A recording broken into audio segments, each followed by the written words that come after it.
Estamos iniciando mais um programa Diálogo sobre a Vida, que é o Eduardo Iver, meu amigo Marcos Rezende. Conversamos, dialogamos sobre os ensinamentos desse grande mestre que foi Jiddu Krishnamurti, um dos grandes instrutores do século XX, que certamente tocou muito os nossos corações. E hoje, o tema que foi escolhido é o pensar correto. Então, eu passaria para o nosso amigo Marcos os primeiros comentários sobre esse tema tão fascinante. O pensar correto. Ele é um desafio para nós, né, Edu? Porque essa caixa de ressonância que é a nossa mente é a coisa mais fantástica e mais misteriosa que existe. E a gente tentar explorar o funcionamento dela é algo extremamente desafiante, né? E o próprio título, às vezes, pode dar margem a uma má interpretação, que o pensar correto é pensar de acordo com um padrão. E é exatamente o contrário, né? É não estar preso a nenhum padrão. É existir liberdade na consciência, liberdade para usar a mente de uma forma criativa e não de uma forma mecânica. Isso é uma coisa difícil, porque a mente tende a um mecanicismo, né? Ela tende a uma repetição de padrões, os tais sulcos mentais tendem a se repetir, né? Então, e eles tendem a se densificar também.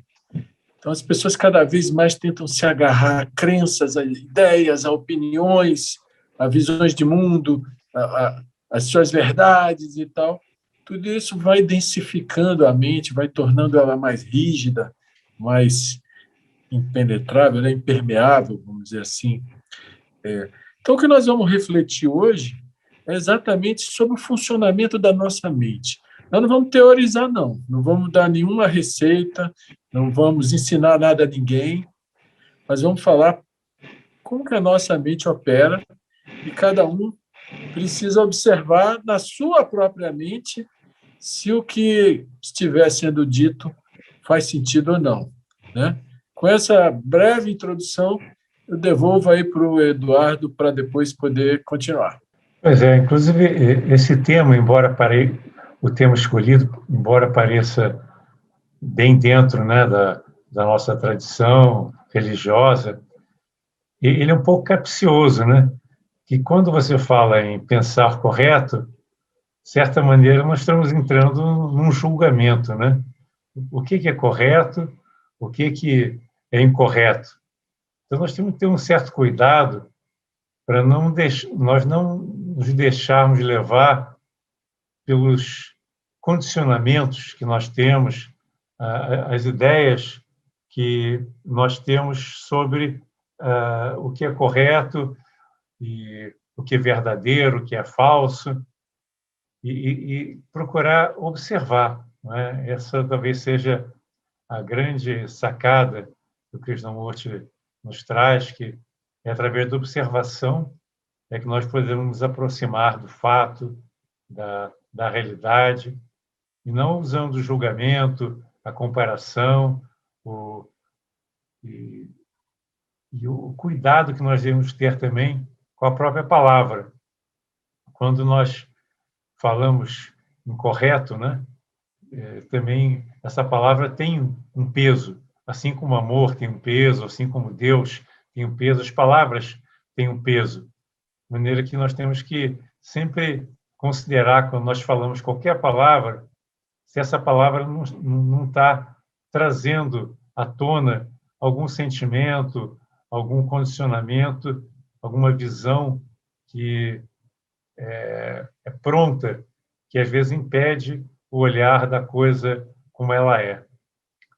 Então, sempre que nós estamos aqui, como nós estamos hoje, conversando sobre o pensamento, nós estamos assim diante de um grande desafio, porque sempre que nós estudamos o pensamento, nós estamos usando o pensamento, né? O pensamento é um instrumento que nós não podemos descartar em qualquer estudo.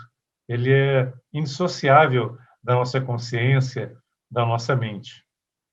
Mas o problema é a maneira como nós encaramos o pensamento, como sendo o centro da nossa consciência ou um instrumento de algo maior, né? De algo transcendente, algo que vai além do pensamento.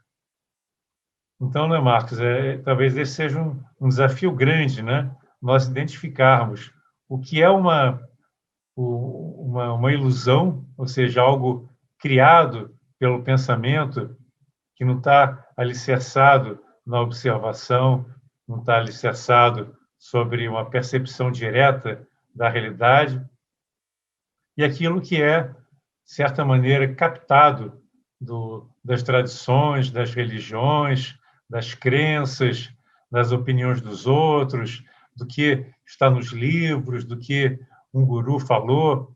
Tudo isso aí é apenas conhecimento, não é a verdade pura, né? Não é aquela verdade factual que só surge quando nós estamos plenamente atentos, conscientes e despertos para aquilo que está acontecendo à nossa volta. Então, nessa investigação de hoje, né, o que se sugere é que cada um de nós observe a si próprio, né, observe o seu próprio pensamento, os seus próprios sentimentos, quando nós falamos alguma coisa, as suas emoções, para que nós possamos realmente nos conhecer um pouco melhor. Senão nós vamos estar apenas repetindo o que nós já conhecemos. Pois é, Edu. E é interessante, eu acho esse tema bem desafiante, porque quem já é acostumado a ler Krishnamurti há algum tempo, sabe que ele critica muito o pensamento, né? Ele sabe que ele aponta o pensamento como a causa de praticamente todos os males, né? E a gente fica dizendo aqui, falando sobre o silêncio, sobre o esvaziamento da mente, né? Daquela sabedoria que vem da dimensão que é mais sutil do que o pensamento. Nós já falamos isso tantas vezes nessas nossas reuniões, né? Mas o pensamento tem o seu lugar, né? E o Krishnamurti ele faz uma diferença entre o pensar criador e o pensamento condicionado, né? E é isso que a gente vai tentar explorar hoje. Esse pensar criador, ele tem um sentido de liberdade, de investigação, de liberdade em relação às suas próprias crenças. Ele tem uma mobilidade que o pensamento condicionado não tem, né? Esse pensar criador, ele está sempre aprendendo, ele não se fixa em nada, né? Interessante que hoje de manhã eu mandei uma mensagem para minha terapeuta dizendo assim: nossa, hoje eu estou parecendo um orelhão, que está caindo tanta ficha aqui na minha cabeça. Aí eu agora vou dizer, quais as fichas que caíram? Eu já esqueci. Então, assim, ele não fica se prendendo, ele não fica carregando, né? Eu até faço o Instagram de autoconhecimento transformador, porque quando vem uma ideia que eu gosto muito assim, eu já anoto no próprio celular para corporificar aquilo, né? Porque quando o pensamento vem assim dessa forma leve, solta, você tem que pegar ele, senão ele vai embora, a não ser que ele vire uma crença. Se ele virar uma crença, você se apega, aí já é o pensamento condicionado, né? Então, assim, esse pensar criador, ele tem esse viés questionador, né? Ele muito mais pergunta do que responde, enquanto que o pensamento condicionado, ele tem resposta para tudo e não satisfaz, porque são respostas superficiais, né? São palavras, não são coisas que estão transformando a consciência, né? E são respostas, Marcos, são respostas baseadas no passado, no conhecimento acumulado, né? Naquilo que não é fresco, né? Aquilo que é livresco, está baseado apenas na palavra e não na observação do fato, na observação daquilo que é belo, daquilo que é natural, aquilo que está vibrante no momento, né? Porque a palavra morta ela tem muito pouca utilidade, porque ela representa apenas o que alguém já pensou no passado.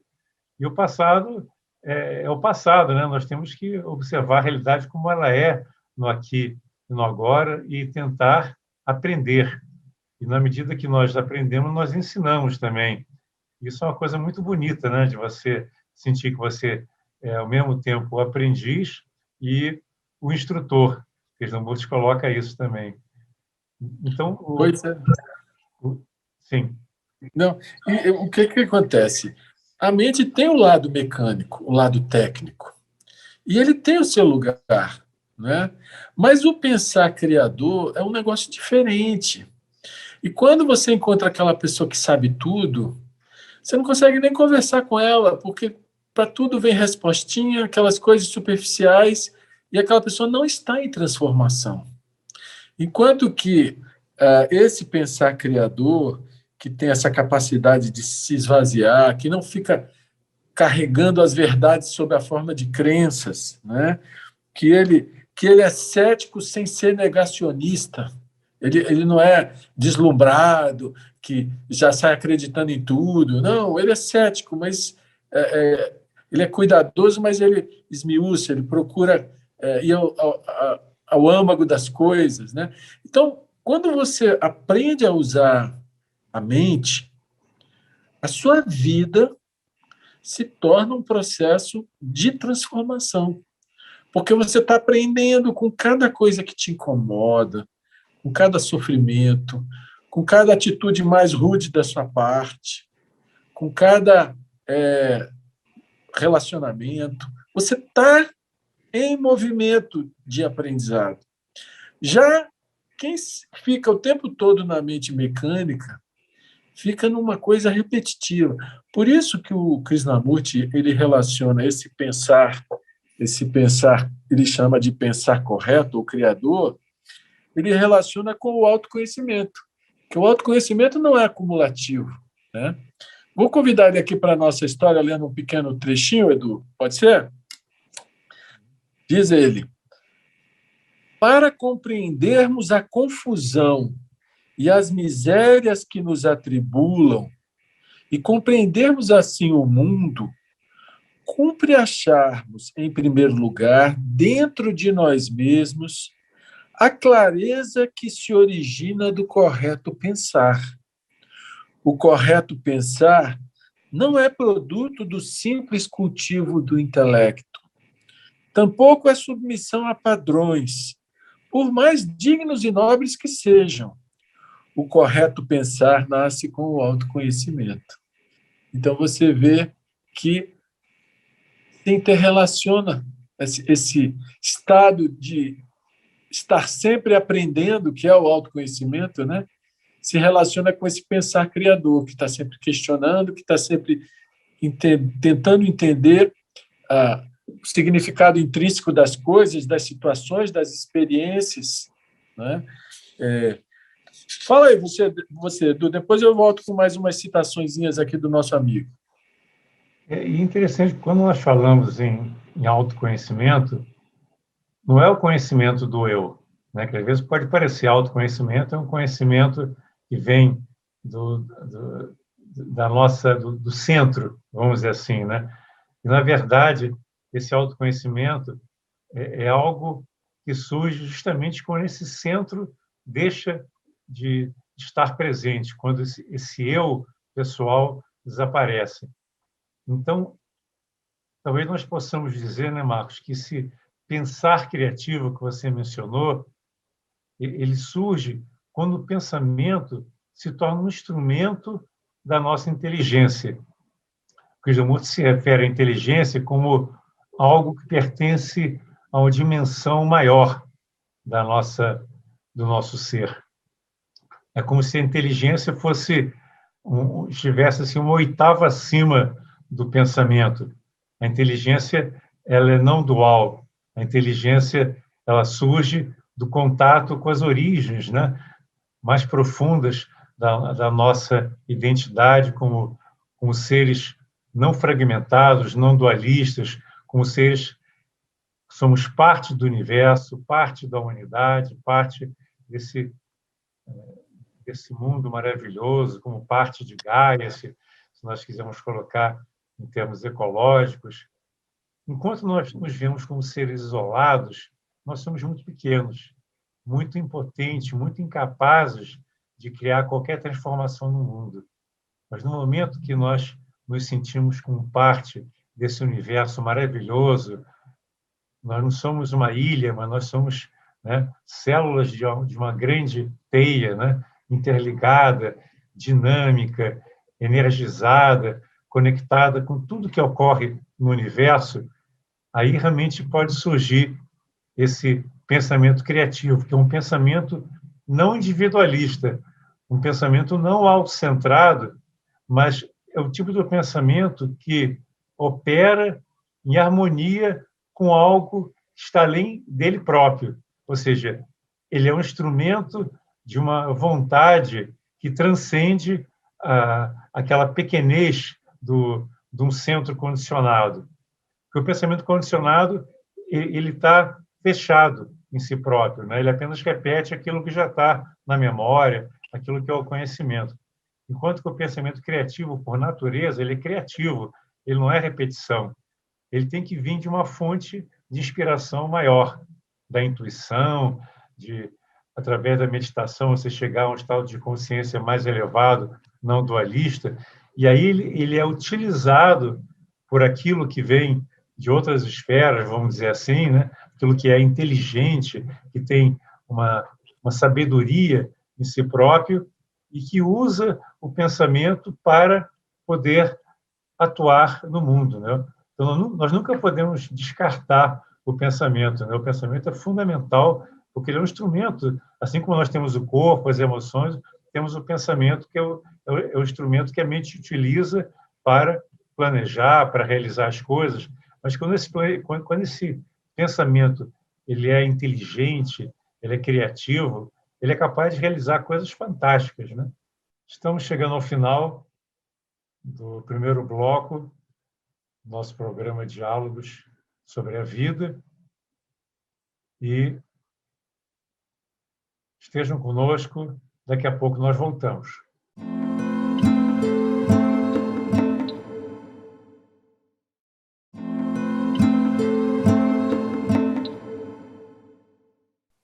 Voltamos a dialogar sobre o tema o pensar correto dentro desse nosso estudo da obra de Jiddu Krishnamurti. Vou ler mais um pouquinho aqui do nosso amigo Jiddu. Como você falou, a gente está interconectado, né? Então, diz ele, assim, só nas relações podemos descobrir o que é pensar. Isso é, descobrir como pensamos momento a momento. Não é teorizar, né, Edu? Quais são as nossas reações e prosseguir assim, passo a passo, no desenvolvimento do pensar correto. Isso não é uma coisa abstrata ou difícil, isso é, o observar com exatidão o que está ocorrendo em nossas relações, quais são as nossas reações, e assim descobrir a verdade contida em cada pensamento, em cada sentimento. Então, não é teorizar sobre isso.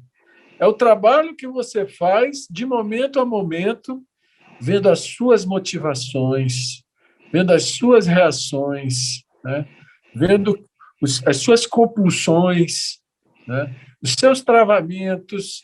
Tudo isso está embutido um processo de pensar que é fonte de aprendizado quando você começa a dar atenção a esse universo interior, né? Diz ele aí, só é possível aprender no verdadeiro sentido da palavra nesse estado de atenção em que não há compulsão exterior nem interior. O correto pensar só pode ocorrer quando a mente não está escravizada pela tradição ou pela memória. É a atenção que traz o silêncio à mente.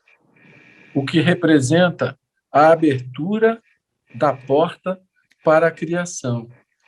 Eis porque a atenção é da mais alta importância. Então, você veja que esse pensar correto, ele tem a ver com o pensamento, mas ele tem a ver com os espaços entre o pensamento. Né?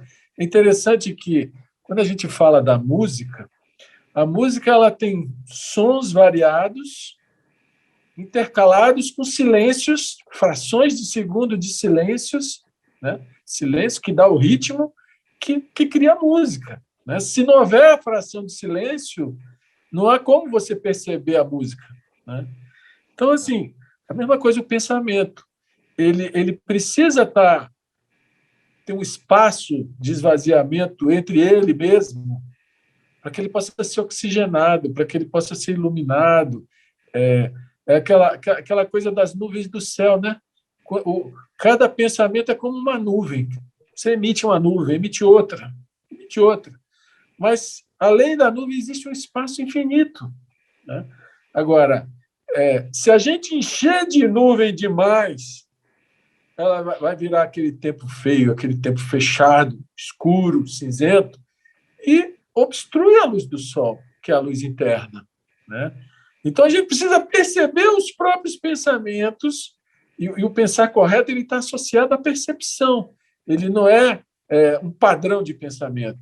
Ele é perceber e interagir com o pensamento, porque o pensamento ele faz as questões, ele formula, ele percebe e tenta entender o que ele percebeu. Né? Existe todo um movimento acontecendo, mas esse pensar correto ele tem um quê de liberdade que é bem diferente do pensar mecânico, aquele técnico que compara, que julga, que fica classificando, rotulando. Né? São níveis de consciência muito diferentes e que ambos estão acontecendo dentro de nós. E nós precisamos perceber a nossa navegação, a nossa oscilação, a hora que o tempo está fechado, a hora que o tempo está aberto, e quando está fechado, está perceptível de que ele está fechado. Enfim, nós somos um laboratório vivo. O que você acha, Edu? Pois é exatamente isso que você está falando. As pessoas acham que são livres quando, na maior parte das vezes, elas estão apenas repetindo os mesmos pensamentos, as mesmas emoções, as mesmas reações condicionadas. Então, não há liberdade quando você está agindo que nem um computador que tem uma programação e age de acordo com essa programação. Nós já conversamos sobre isso em outros encontros, né? Mas essa é uma realidade que a gente precisa estar muito atento, que só existe liberdade quando nós estamos realmente observando a realidade com total atenção, sem deixar que esses pensamentos condicionados entrem automaticamente e tomem conta da nossa mente. Quer dizer, uma coisa é você observar e agir com inteligência, né? E essa inteligência surge de uma consciência que é oniabarcante, de uma sensibilidade para tudo que está acontecendo nesse momento. Então, se alguém, por exemplo, te elogia, isso é muito comum, né? Geralmente, o que acontece? Você dá uma palestra, aí a pessoa vem, elogia, puxa, sua palestra foi sensacional, muito profunda. Isso aí é que nem lubrificar o ego, né? A pessoa se, poxa, né? Se enche de satisfação, se, poxa, eu sou bom mesmo, né? Quer dizer, essa é uma reação mecânica, né? De você sentir lisonjeado, que alguém te elogiou, e aí o seu eu, né? Se incha, né? É muito comum isso, é muito humano, mas, ao mesmo tempo, é enganador. Se nós queremos ir além desse eu, né, que fica sensibilizado por um elogio, mas que fica muito chateado quando alguém fala alguma coisa desagradável, quando alguém faz uma fofoca, ou quando alguém comenta alguma coisa que lhe desagrada. esse tipo de mente que está suscetível, né, tanto a elogios como a comentários desagradáveis, não é uma mente perspicaz. Uma mente perspicaz, uma mente alerta, né, ela sabe que tudo que vem de fora são apenas comentários, ideias. Você não precisa de nada externo para saber quem é você. Você não precisa de elogios externos para se tornar uma pessoa melhor ou pior. Então, você é o que você é. Então, é nessa hora que você recebe um elogio ou que recebe uma crítica, você tem que estar muito atento para não rejeitar, para não ficar chateado, para não ficar lisonjeado, para perceber todo o mecanismo que está ocorrendo dentro da sua mente, né? E perceber todas essas reações condicionadas. Porque se isso não ocorrer, você não vai agir com liberdade. A liberdade só surge quando você está totalmente livre de qualquer influência externa, quando ninguém pode te perturbar através de qualquer coisa que a pessoa diga, seja positiva ou negativa. Quando você está fazendo aquilo que você acha que é correto, que é a sua contribuição para o mundo diante das circunstâncias, diante dos desafios que vão surgindo no dia a dia. Mas isso requer energia, requer determinação, requer estar muito atento e desperto para não se deixar levar pelas armadilhas do pensamento, né? Então, nós vamos desenvolver essa nossa capacidade de observar a nós próprios. E aí que entra a criatividade. Edu, eu queria ler uma última citação do Krishnamurti, quando alguém perguntou para ele o seguinte: o senhor quer dizer que o pensar correto é um processo contínuo de percebimento, ao passo que o pensamento correto é meramente estático? Por que pensamento correto não é pensar correto? Diferença entre pensar correto e pensamento correto. Aí o Krishnamurti responde: o pensar correto é um processo contínuo que nasce do autodescobrimento, do autopercebimento. Não há começo nem fim para esse processo, de modo que o pensar correto é eterno. O pensar correto é atemporal, não é limitado pelo passado, pela memória, pela formulação. Ele nasce do ser livre do medo e da esperança. Sem a qualidade vivente do autoconhecimento, o correto pensar não é possível. O correto pensar é criador, pois é um constante processo de autodescobrimento. Já o processo correto é pensamento. Desculpe. Já o pensamento correto é pensamento condicionado. Ele é um resultado, ele é fabricado, ele é montado, é resultado de um padrão da memória, dos hábitos, da prática. É imitativo, acumulativo, tradicional. Ele toma forma por meio do medo e da esperança, por meio da avidez e do vir a ser, da autoridade e da imitação. O correto pensar situa-se acima e além dos opostos, ao passo que o pensamento correto e condicionado é oprimido pelos opostos. Então, é uma questão de nomenclatura, como você falou bem no início, né, Edu? Que a palavra não é a coisa, mas a gente tem que calibrar. Ele faz essa diferença entre pensar correto e pensamento correto.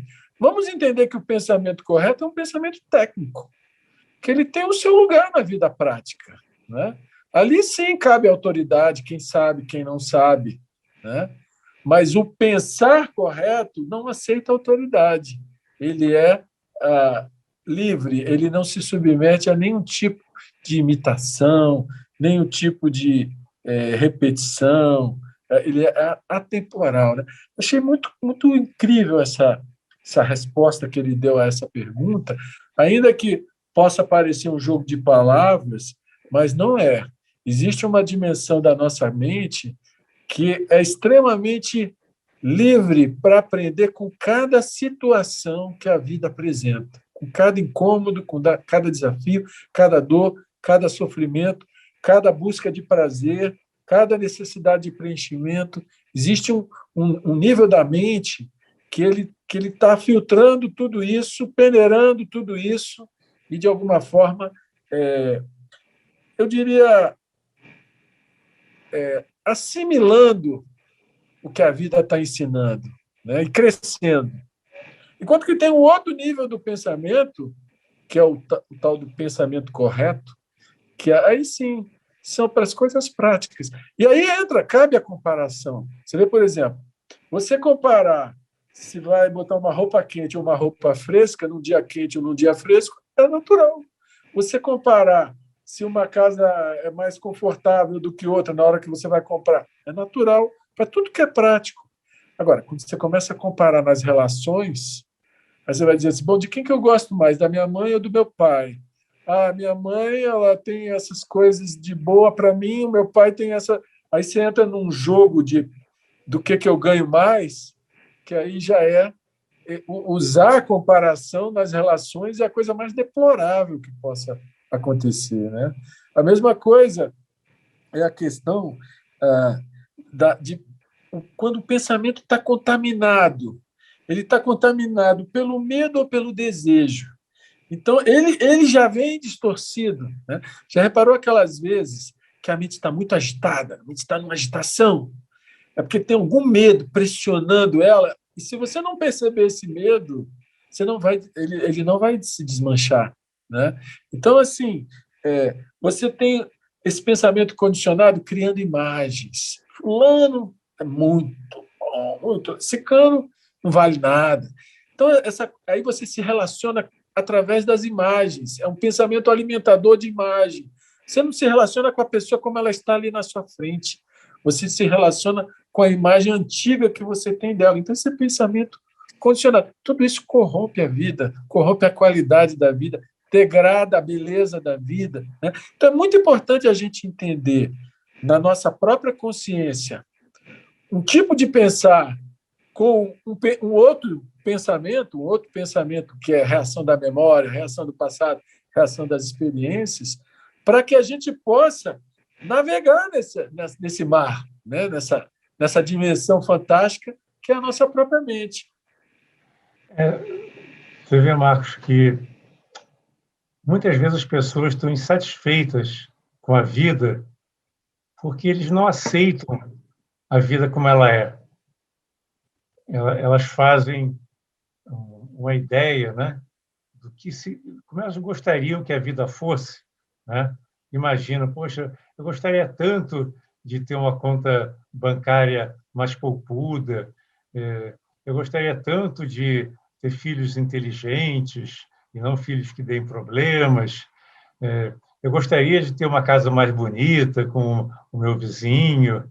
Enfim, são muitos quereres, né? Muitos desejos que a pessoa tem, às vezes se comparando com outros e achando que tem menos e, e supondo que a vida poderia ser melhor, mais prazerosa, se elas tivessem aquilo que elas desejam, aquilo que elas imaginam como sendo o ideal.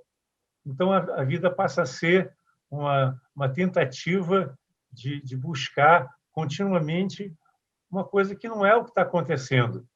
É aquilo que o Krishnamurti fala, né? Existe o que é e o que você gostaria que fosse. Então, as pessoas idealizam a mulher ideal, as condições econômicas ideais, uma vida que não tenha sofrimento, que não tenha doença. Então, quando surge um problema no trabalho, né?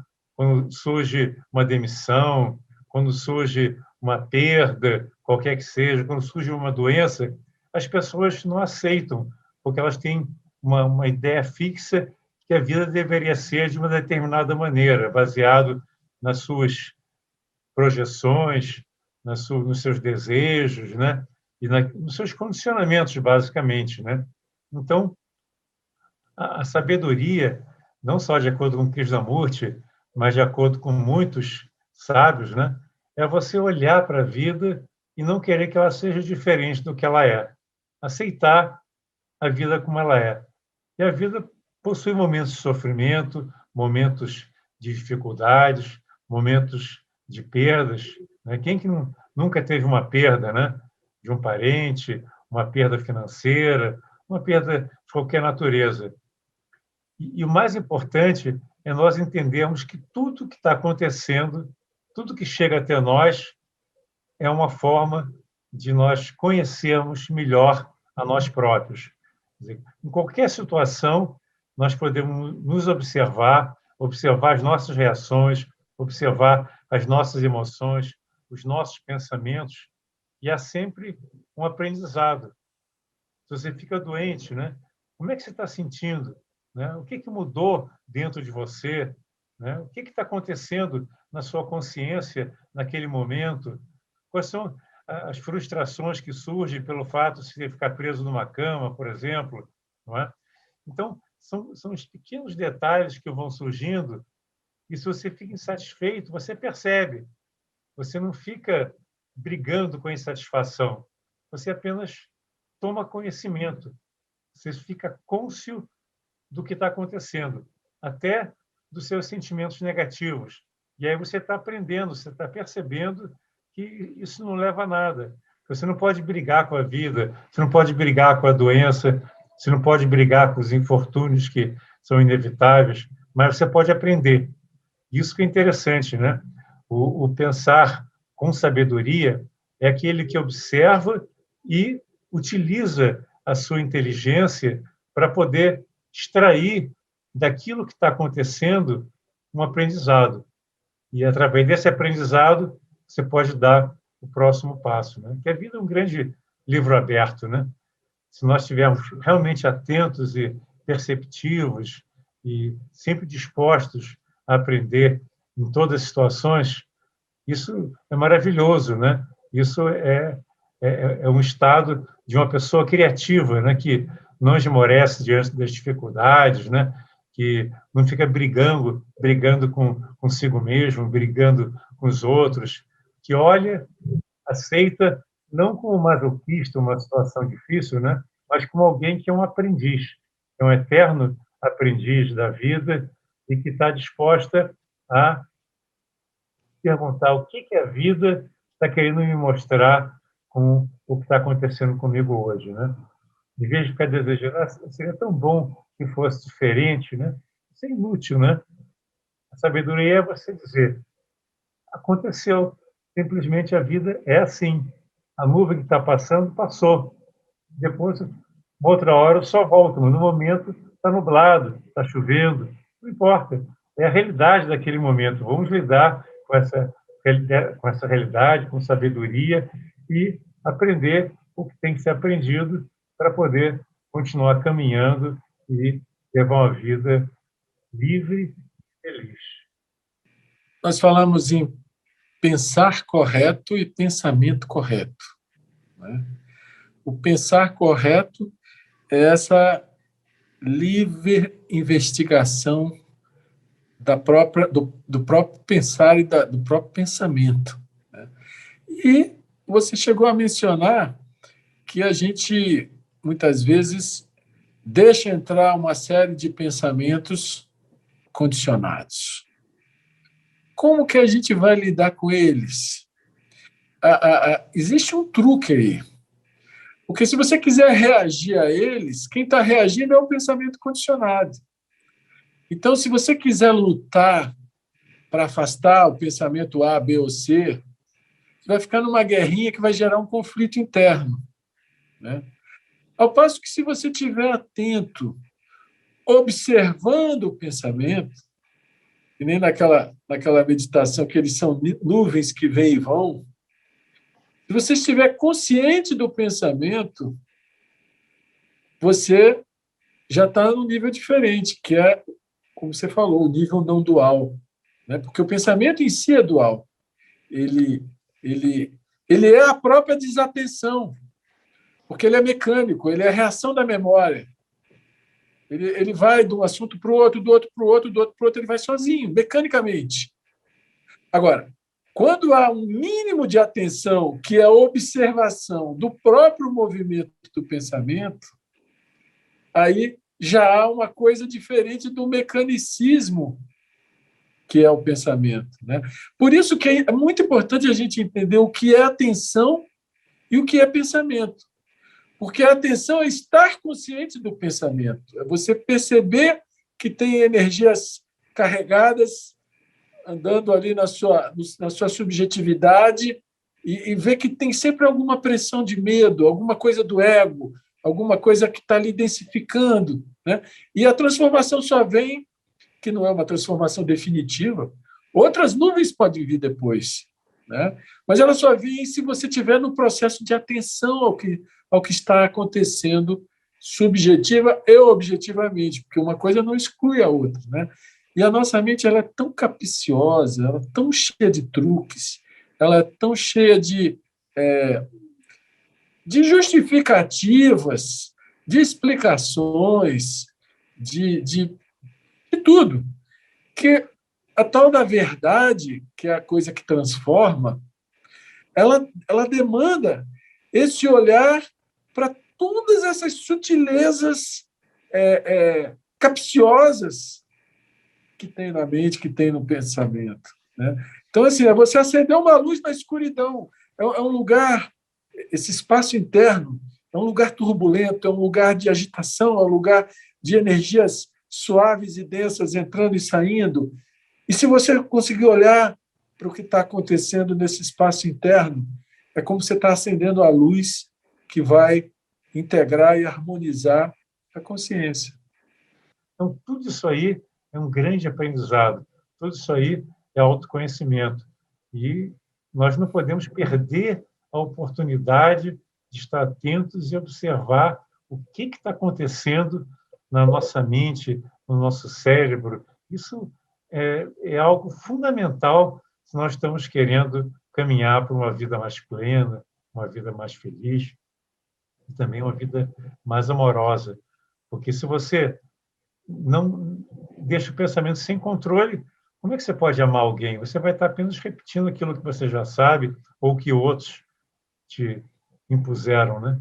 Então, isso aí é algo, é uma oportunidade que nós temos, é um alerta também, que nós temos que observar e levar a vida de acordo com aquilo que é guiado pelo amor, pela compaixão, pelo belo, pelo autêntico, e não pela repetição. Estamos chegando ao fim do nosso programa. Fiquem com a gente nos próximos. Podem acompanhar também no YouTube, no canal da TV Suprem. É sempre muito interessante a gente poder debater assuntos tão relacionados à nossa vida, ao nosso dia a dia, a algo que nos transforme. Até o próximo programa.